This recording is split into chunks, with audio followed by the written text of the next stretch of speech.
What's up, guys? Welcome back to my YouTube channel. I want you to watch this video from American activists that came to expose the hidden secret concerning the Jamaican, the things that they are doing in secret, the things that discourage a lot of people. Study the history of the Ma'afa, the transatlantic slave trade. Many of those who were brought to Jamaica came from the Nigeria, Benin, Cameroon, Congo region. That is a very unapologetic fight to the death region. Some of the ethnic kingdoms in that region, the white man didn't even want to enslave them because it was too difficult to break them. Jamaicans still have that spirit. They are indomitable as a people. It's no coincidence that it was a Jamaican bookman who went to Haiti and led the Haitian Revolution. You understand? When you look at Nani, when you look at Cujo and Akangpong and all those revolutionary Jamaicans, it's no coincidence that they had so many revolutionaries on that island, because they brought that African spirit that can never be broken. And if African people are going to be free, geographically in the Caribbean or globally across the world, Jamaica will play a role in it. Just like when I go to Africa, I say it all the time. In order for Africa to be free, Nigeria will have to play a role in it because of their indomitable spirit. You can see that the Jamaicans and the Nigerians have the same blood. It's like, it's undeniable. So number one, that spirit of revolution. And then when you take the Rasta culture and what that did, and when you take Bob Marley's success and reggae and what that did, and of course the greatest Pan-Africanist and greatest organizer of all time, Marcus Garvey, you know, coming from Jamaica, and others, you understand. But I think when you look at their national heroes and the Pan-African impact that they had, Bob Marley was a Pan-Africanist. The Rastafari are Pan-Africanists. Marcus Garvey, the father of modern Pan-Africanism. John Brown Russwurm, the revolutionaries that came over out of there, you know, even to the slave revolt leaders, you know, Sam Sharp, you know, Paul Bogle. When you look at the Pan-Africanist nature that is at the foundation of the revolutionary Jamaican spirit, it helps you to understand why they are so feared and loved around the world. You know, they're so unapologetic that when some people are trying to kick off revolutionary movements, if they're not sincere, they will scream for the Jamaicans. They want to make sure I don't have no Jamaicans in this, because I know when the Jamaicans come, they come to war. They come to fight. You don't invite the Jamaicans unless you're sincere. You understand? Because I would probably say per capita, you know, there's some of the greatest revolutionaries that the race has ever produced. I always find it ironic that in places called third world countries, the quality of life can be so much more vibrant, invigorating, filled with real relationships, laughter, joy, that we don't get here in the US. For example, when I would go to Jamaica growing up, I always noticed that work wasn't as much of a priority. And then I realized that in the US, we live to work, and in other countries, they work to live. In the US, we value our luxuries. We love having things. We go to Amazon, we click, we buy. It's a ton of consumerism. It's a ton of prioritizing these material things, but we don't prioritize human connection the same way. Living in the West, it's a very I-focused society. So we are focused on ourselves, our gain, our lives, our world. And when you go to another country where it's more we-centric, it's less individualistic and more of a collective, there's just this level of laughter and joy and connection. In Jamaica, we party with each other. We party with our friends, our family. They may not have as much monetarily, but they have so much more joy. They're gonna play dominoes, they're gonna connect, they're gonna meet up, they're gonna talk. Those types of things don't happen in the US as much because we're all so busy doing business. We all got our own things going on. It's big as hell. You're all the way in this state, I'm all the way in that state. It's just not the same kind of environment that fosters I don't care what nobody says. I don't care what nobody says. Jamaica is one of the most influential black countries on this planet Earth. On this planet Earth, hands down, Jamaicans is one of the most influential people on this planet that will stand against anything. I don't care. Back in the day, everyone had to claim to be Jamaican to be accepted. I don't care. Nowadays, everyone's being accepted. Everybody's music is being accepted. Everything's being accepted. But we were standing out when none of us was being accepting. When they weren't even accepting black music, when they weren't even accepting them spaces, we were still standing out there and telling people exactly who we were and what we represent. And that is the reason why we stand as one of the most influential countries on this planet. And I don't care what nobody says, because we're a country of 3 million people. We're a country of 3 million people, and we influence from our lands all the way that way and all the way that way. Okay? So I just want to shout out. To all my Jamaicans. And I just wanted to shout out to all the people that love Jamaica, because we're one influential motherfucking country and nobody can tell me differently. And I respect my country highly, and I will always talk about my country highly, because we're one of the top. And I don't care, the haters can come, but we are one of the most influential countries. And the reason why corporations and brands and everybody will continuously to watch what we're doing year on year on year, because we set records. Period. Done. The Jamaicans managed to open up a Jamaican restaurant in every single country in the world. So I have traveled to around 20 different countries, and what I still don't understand is how every single place I've visited, I've always met a Jamaican person who has married a local, has mixed Jamaican kids, and has opened up a Jamaican restaurant with the best Jamaican food in town, which is the only Jamaican restaurant in town. Like, I understand if you are a person of Chinese or Indian descent, because China and India literally incorporate around a third of the entire world's population, and because of colonization. But Jamaica is a tiny island from the Caribbean. So my question is, how did you even find this country to immigrate to, first of all? Again, if you really do not believe me, literally, wherever you are in the world, look up Jamaican restaurant in your country and you will find it. That brings me to Jamaica and its influence worldwide, right? Yes. Because I mean, Jamaicans, they have this saying, "Little but we talawa." Yes. Did I say it right? Definitely, little but we talawa. Love that it. is it. So explain to us what that means, first of all. Little but we talawa, meaning even though we're small, talawa, the word talawa, it's like we've done so much. Right. The greatness of big stuff. Our culture has impacted other cultures. People just love Jamaica. They love the language. They love the food. They love the ambience. They love the breeze, the beach, the tree, everything.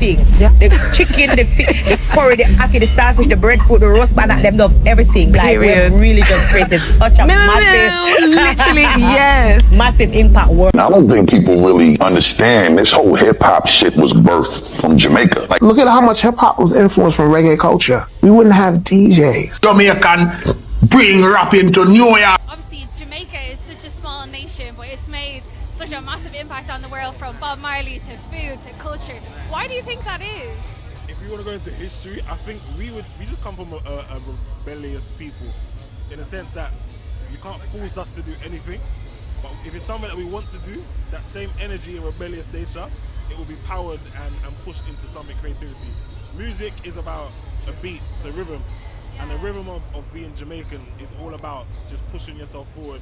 And no matter where you come from, no matter the hardships you come from, just striving forward and making the best of it. We got a lot of love from Africa, and we curated our own, vibe in Jamaica, what we had to share with the rest of the world. It's a beautiful place, When you go there, you feel the love, you feel the temperature, you see the waters, you wake up every day and it's a beautiful smile on your face. That's why Bob Marley has a song, "Smile in Jamaica." And I just think they were true to themselves, and they was putting out stuff that they felt strongly about and passionate about, and I think it just resonated with the world. And sometimes certain themes are universal, and I think they just tapped into that, and that's what they focused on. And here we are, like many years later, and Jamaica is like one of the most influential places out there. So, yeah. Where rapping come from? Who originate rapping? Jamaican. A Jamaican originate rapping. A Jamaican bring rapping to New York. come all the way out the bag and be very blunt with it. The Jamaican and Puerto Rican contributions to hip hop is negligible. What do I mean by that? And the Yankee them pick it up. Yeah, you never hear about Cool Herc. You never hear about him. You never hear where the great Busta Rhymes come from. Where did he come from?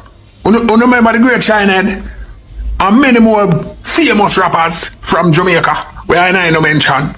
The reason why me and Spliff was so magical is because that's the beautiful thing about the way we was molded and shaped from a cultural standpoint. Like, we Caribbean niggas. I'm a Jamaican nigga, he a Trinidadian nigga. So the showmanship that we displayed, a lot of that shit come from dancehall culture. And I don't think people really understand this whole hip hop shit was birthed from Jamaica. Like, Kool Herc is a Jamaican nigga, you get what I'm saying? The whole concept of having big ass speakers stockpiled on top of each other and playing loud ass music outside, that come from Jamaica. That's dancehall culture. You know what I'm saying? If it wasn't for Caribbeans, it wasn't for West Indian Caribbeans, there would be no hip hop. Man, get out of here! You got to be out of your mind, man! Where would hip hop be without Caribbean Americans? There wouldn't be no hip hop. Toasting on the mic, that's rhyming. We wouldn't have the whole hip hop culture. I interviewed NLE Choppa, right? Oh, yes. He's a young rapper. He's 19 years old, right? And he's from Jamaican descent. I think like his mother is Jamaican or something like that. And we were just talking about hip hop, and I was saying, oh, Kool Herc is Jamaican, right? The inventor of hip hop and so forth. And from what I understand, he took some of the sensibilities of Jamaican dancehall and so forth and applied it with American music and created hip hop out of that. And this whole thread started about like Jamaicans had nothing to do with hip hop. That's Vlad is trying to change the narrative, and I'm like, the guy's Jamaican.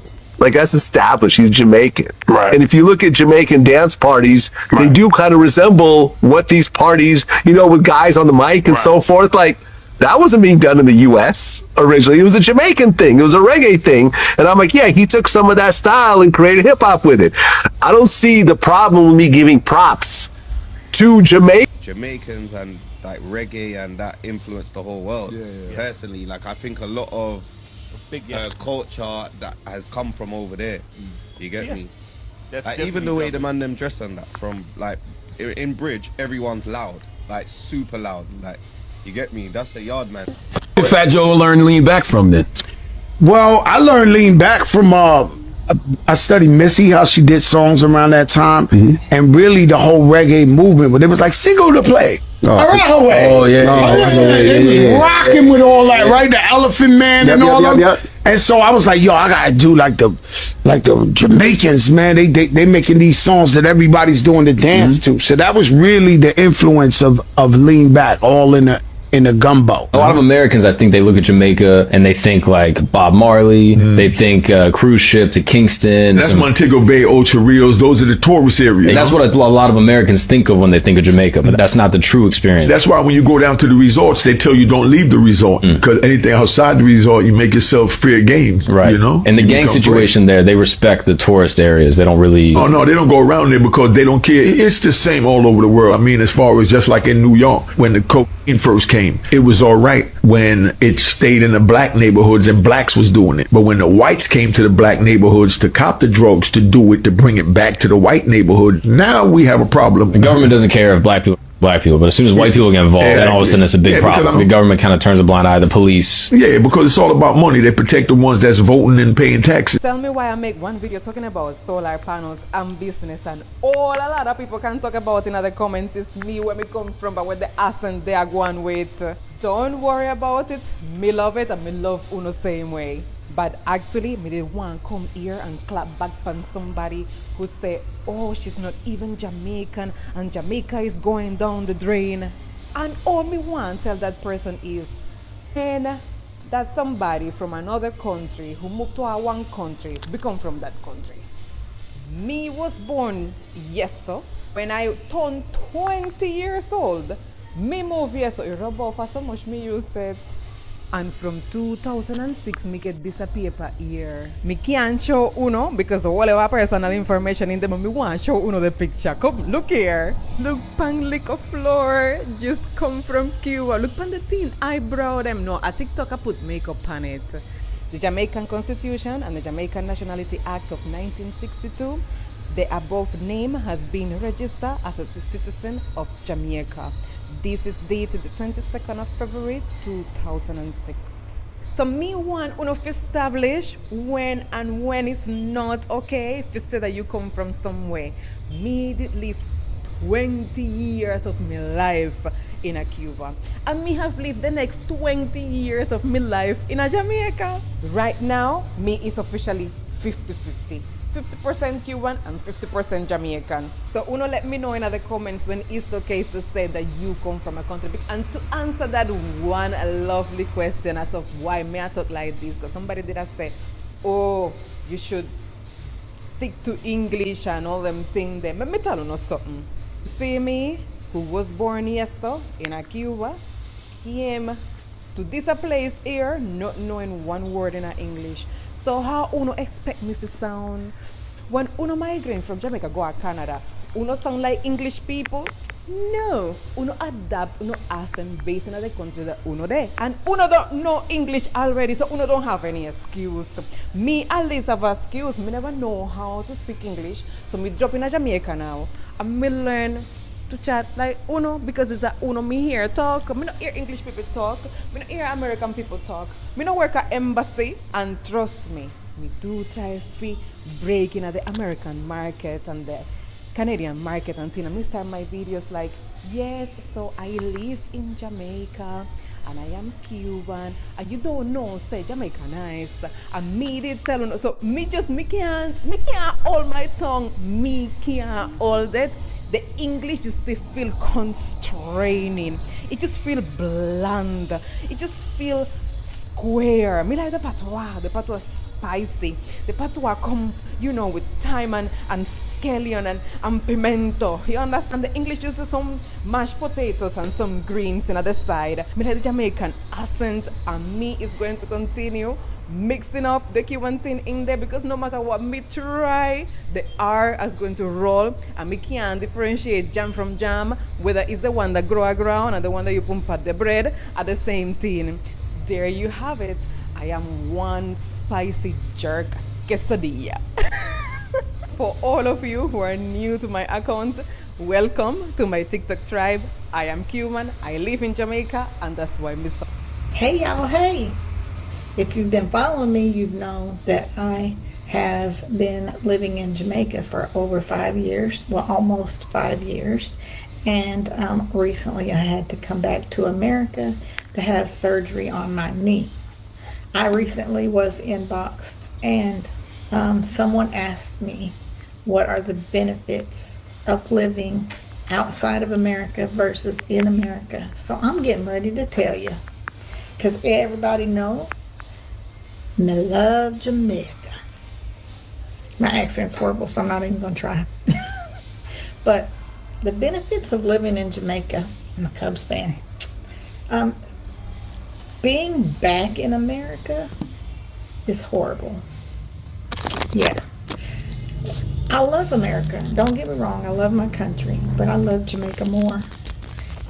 And the reason being is, in America, we have rent or mortgage, which is no less than $1,500 a month, even for a 1-bedroom or 2-bedroom in a nice area. Then you have your electric, your water, your gas, your cable and internet, your car insurance, your health insurance, and even if you have health insurance, then you have a copay. If you go to the doctor, you have a bigger copay if you have to stay in the hospital. The bills are never ending. I literally have a book that I have to write them all down and check them off as I pay them when they come in every month, because I can't keep up with them. There's so many bills, right? Then, not to mention, the healthcare system is horrible. The food that they provide us is full of preservatives and poisons so that we get sick, and now we have to depend on the healthcare system and take healthcare medicine and all this stuff. When I moved to Jamaica, of course, the food there is organic. It's grown, raised. Your meat is raised there. Your vegetables and fruit are organically grown there. If you go to the farmer's market, if you find a local farmer to sell you your meat and your fish and your eggs and go diving for your fish, whatever, what have you. Anyway, all the food is organic. There's no stuff in it. So automatically, that alone, I lost a whole bunch of weight. Go back on my videos. I'm not going to go into it. But living in Jamaica, it's peaceful. Like, the people are so amazing and so friendly. Yes, you have bad everywhere. Everywhere you go, you have good and bad people. There's always going to be guns and drugs and this and that. But you also have a positive side. It's paradise, for God's sake. So, I have a 1-bedroom apartment overlooking the sea. It's fully furnished with no utilities. Internet is provided, water, power, everything is provided, and I pay $350 a month. No, 3 times the rent, prove your income, this or that. Oh, you need a place? I have a place. Pay me the first month and a deposit, and it's yours. I've been there 5 years in the same apartment. Why would I move? So when I got sick, I had to come back to America to have surgery. I didn't have anywhere to live because I had sold my house. I sold all my furniture. I sold everything. So just for these few months that I'm in America to have this surgery that's covered by my insurance that I already had from my husband passing, that's a long story. But so the rent was $1,200 deposit, $1,200 rent. The power was $200 deposit, gas $200 deposit, water $150 deposit, internet $100 a month. Then my car insurance, I had to buy a car, so that's another $6,000. Then car insurance runs me $250 a month for full coverage. Like, the bills never end. Within 3 months, I spent over $7,000. Well, not counting the $6,000 car I bought.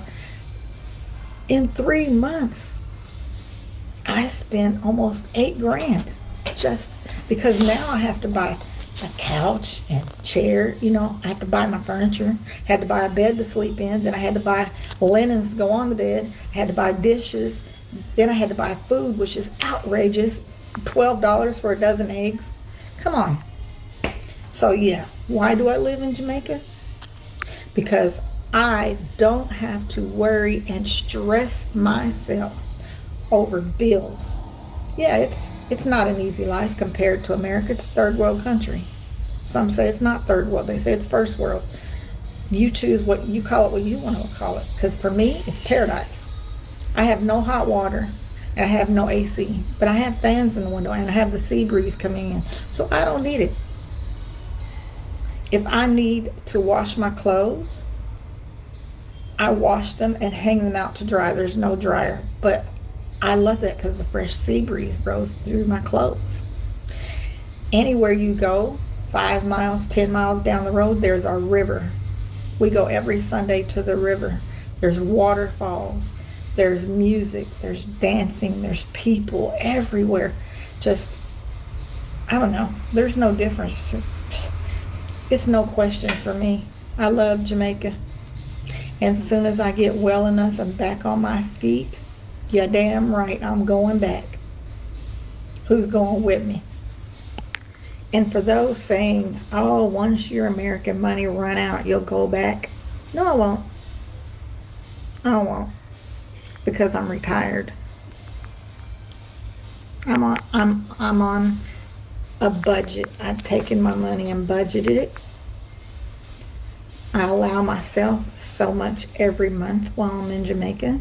And once I reach that budget, that's it. And so that money, it'll last me a really long time. I'm not rich by any means, trust me. But I lived in Jamaica on less than $1,500 a month total. Rent, food, everything. So yeah, I'm not going nowhere. I'm here to stay. I do apologize if I'm rambling because I did just take my medicine, so I'm kind of boo-boo. So if I'm rambling, I'm sorry. But yeah, It's a big advantage. Not just Jamaica, any country outside the U.S. Pick one. Pick one, search it on TikTok, living in so-and-so country, and there's a million videos of other people that have done it, and you can follow them and get guidance from them. But before you move anywhere, make sure you travel there and see if you like it, because Jamaica is not for everybody, and it's not for the weak.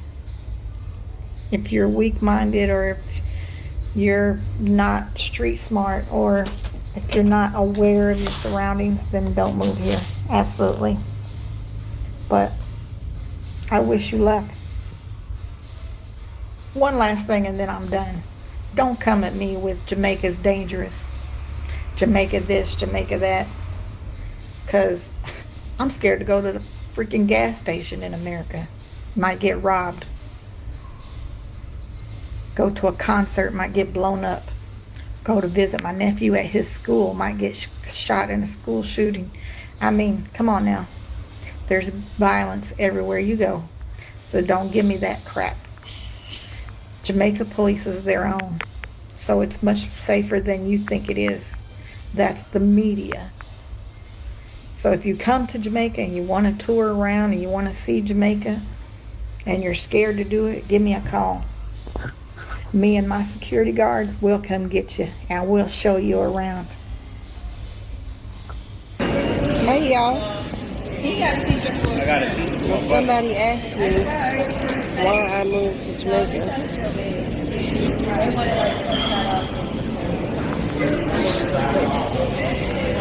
And I'm gonna tell you why.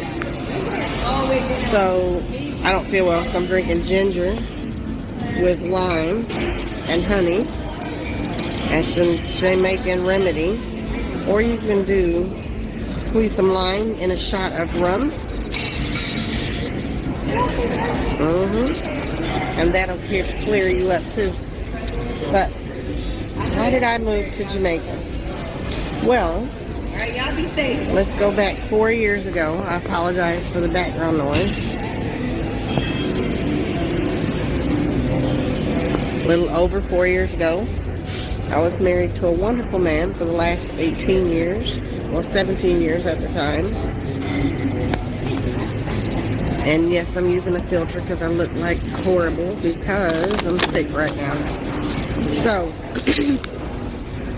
I was married to a wonderful man for 17 years. We had 4 kids, all of his, but they're my stepchildren, and 10 grandkids, and he worked in the coal mines. Most of you know this and know me. But one day, he laid down for a nap and didn't wake up. And it was devastating to me because we were still in love like the day that we met. We still dated each other and loved each other. I mean, we weren't perfect. We had our issues. Every marriage does. But we loved each other. And so his death was traumatizing to me.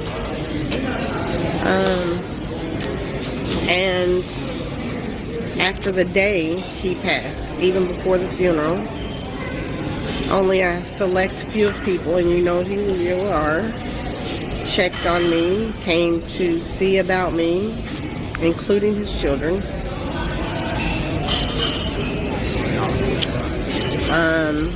And our friends, I no longer fit in because I'm now single, you know, with their married couples dates and couples parties, and I just didn't fit in anymore. So everybody drifted away. And so little by little I sold off everything we had. I gave his motorcycle for a little bit of nothing to his best friend, and I sold I gave his truck to his cousin, sold the house, and decided to move back home with family in Kentucky. I hadn't been around them in over 30 years. But I thought maybe it'll be good if I be around family again. Wrong decision. But anyway, Long story short, I lived in Kentucky for a whole year. I gave it a chance, and I was still miserable. I was still depressed. And anyway, I went on a girls' trip to Jamaica because I had been talking about Jamaica since I was a little girl. Anybody that knows me, I'm obsessed with Jamaica. My husband, I had told him that year, I said, if you don't take me to Jamaica, then you're paying for me and my girlfriends to go. And he said, no problem. But, of course, he wasn't around to do that. So, me and these 4 other women went to Jamaica for 10 days. And we had an amazing tour guide, Island Tours Jamaica. And we spent an amazing 10 days, I think it was, at the Rio Reggae in Montego Bay. And we had an amazing time. I completely forgot all my problems, everything. And we went back home. And when we went back home, I went back to Kentucky. They went back to Alabama. And I was back to being miserable and depressed and sad. So I called this tour guide and was like, hey, if I come to Jamaica for 3 months, do you think you could help me find, a long-term apartment? Well, short-term. Yeah, no problem. So I got an apartment and I stayed those 3 months, came back home, and I was miserable. So I said, you know what, I'm just going to move to Jamaica. 7 months out of the year, and then I'll come back home the other 3 months because, you have to live in the United States every 6 months, less than 6 months in order to not have to file on your taxes and all that. And, it's a bunch of paperwork and stuff. Anyway, I go home about every 3 months. But long story short, I went for 3 months and I've been here a little over 3 years. And the apartment I currently live in, I found through a mutual friend in Jamaica that I had made. He's no longer living. He met his demise last year. But his uncle had a house with an apartment downstairs, and I have a pool overlooking the ocean, and I basically pay $350 a month with no utilities. Yeah, I have a 7-passenger van. I'm running a successful tour company, showing people around the island. Most of my tours are single females traveling alone because they trust me, But yeah, that's how I ended up in Jamaica, and I love it here. It was the best move I've ever done. It was the best decision in my life. I lost over 80 pounds, about 65 or 70 actually. Went from a size 16 down to an 8 within 7 months. And I put a little bit back on now, but it was the best move I ever did, mentally, physically, emotionally. I still have my days. I still miss my husband. But I love Jamaica, and I wouldn't change it for the world. So don't listen to the advisories, because the neighborhoods that they mention in those advisories, the neighborhoods and the areas that they mention, as a tourist, you will never go there. We wouldn't take you there if you paid us. You'll never reach those areas. So you're perfectly fine to come and enjoy your vacation and have a wonderful, amazing time. If you have any questions about moving to Jamaica or coming to visit, or you need a tour guide, or you even need airport transport, hit me up. I'd be more than happy to help you out. Guys, welcome back. I believe that you have seen how the American activists have talked about Jamaica. And Jamaica is a good country. Is a good country that influence other country to do what they are doing, because they are good, welcoming. They know how to treat people right. They know how to make people feel at home, and that's the reason why many people want to visit Jamaica, and that's a good reason for it. Because when you see their music, their reggae music is very attractive, and it encourages more people. It motivates people. It makes people, if even if you don't know how to dance, you can just wake up, start dancing because the song is motivating them. Song, it flows, and when it flows, definitely you have the reason why you should follow the rhythm and start dancing. Also, when we talk about their hip hop music, also they're doing a good job. They are having a good taste of the music, having a good heart that help others, that motivate others, that encourage a lot of people. And that's why I can encourage you more to visit the place, to go there, experience their good deeds, experience how they are doing their things. Musically, they are good. When it comes to entertainment, their entertainment is so wow.